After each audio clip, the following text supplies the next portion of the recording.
wabarakatuh. Saya Regina Jemis Pramisi Putri Cahyani dengan NIM 201933109 dari kelas 6C PGSD. Nah, tujuan saya membuat video ini adalah untuk memenuhi tugas mata kuliah perspektif global yang diampu oleh Bapak Musyafuddin Kuryanto, Sarjana Sains, Magister Olahraga. Di video sebelumnya, saya telah menjelaskan perspektif global dari visi politik. Nah, di video kali ini saya akan menjelaskan tentang perspektif global dari visi antropologi dan sosiologi. Silahkan disimak videonya.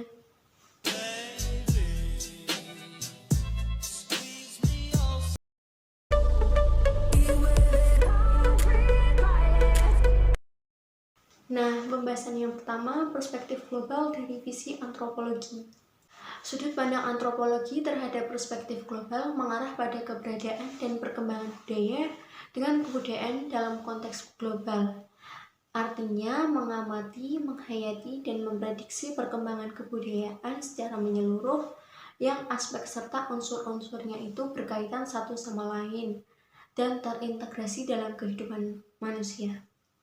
Antropologi akan terus berkembang sampai sekarang. Pada akhirnya berada pada masa globalisasi ini. Pada dasarnya, antropologi tidak terbebas dari suatu nilai, akan tetapi dengan globalisasi, menganggap dunia tanpa batas akan sangat berpengaruh.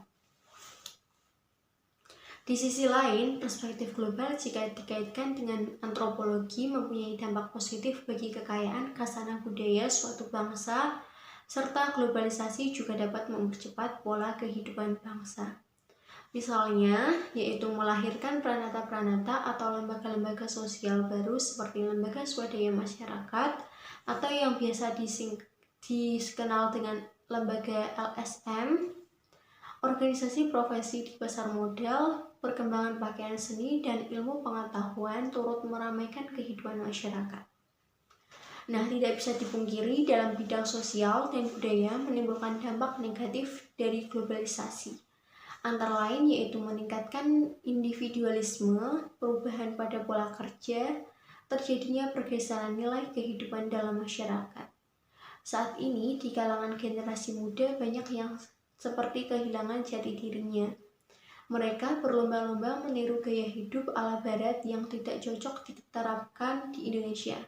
Contohnya yaitu seperti berganti-ganti pasangan, pola hidup yang konsumtif dan hedonisme, tidak sesuai dengan nilai-nilai yang berlaku di negara Indonesia.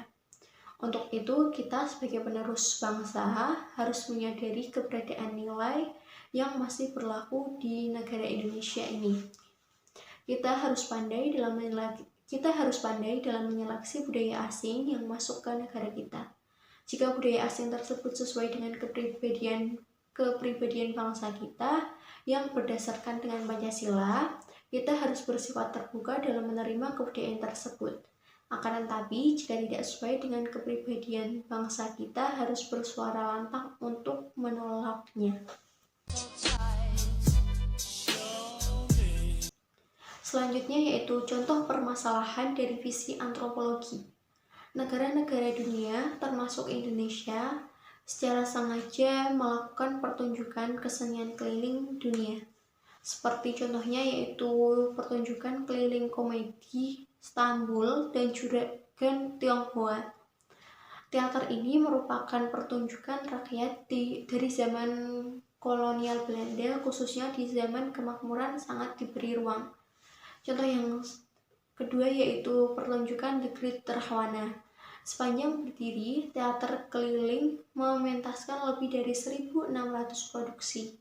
Pementasan di seluruh kota dari Sabang sampai Merauke di Indonesia dan 11 negara di dunia.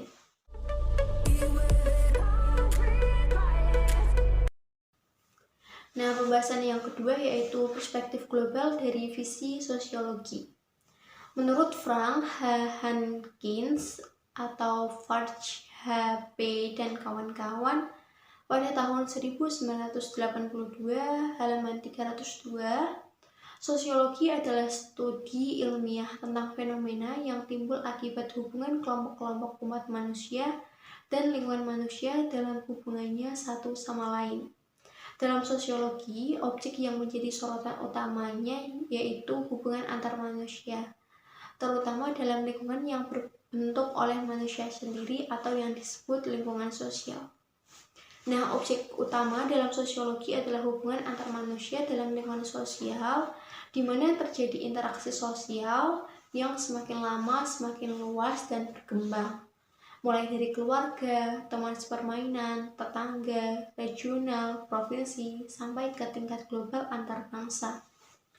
Motif interaksi sosial sangat beragam yang dilandasi oleh tujuan tertentu. Contohnya hubungan antar produsen dan konsumen yang dilandasi oleh motif ekonomi. Akibat interaksi sosial yang semakin intensif sampai ke tingkat global menunjukkan perubahan sosial di masyarakat sampai ke proses modernisasi. Selanjutnya yaitu contoh permasalahan global dari visi sosiologi. Jenis makanan khas tempat yang telah menyebar ke segala tempat bahkan juga di mancanegara, yaitu seperti makanan khas Indonesia, tempe.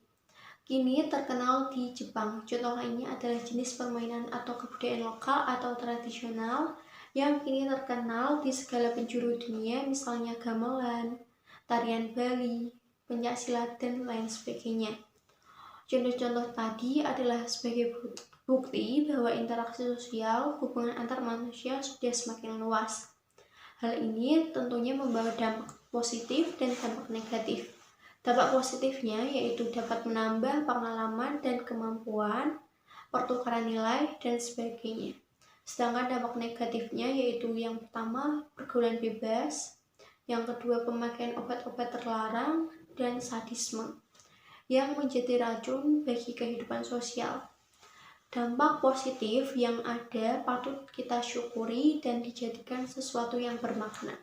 Dari peristiwa dan interaksi sosial yang ada, menyadarkan manusia agar menghargai satu sama lain karena manusia sama harkat dan derajatnya di sisi Tuhan Yang Maha Esa.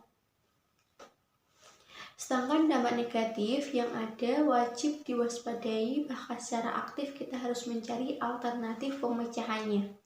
Harus menjadi perhatian dan kepedulian kita bahwa ada kelompok manusia yang bertujuan komersial dan barangkali juga bertujuan politik yang secara sengaja melakukan penetrasi budaya untuk meracuni dengan tujuan menghancurkan generasi muda bangsa Indonesia.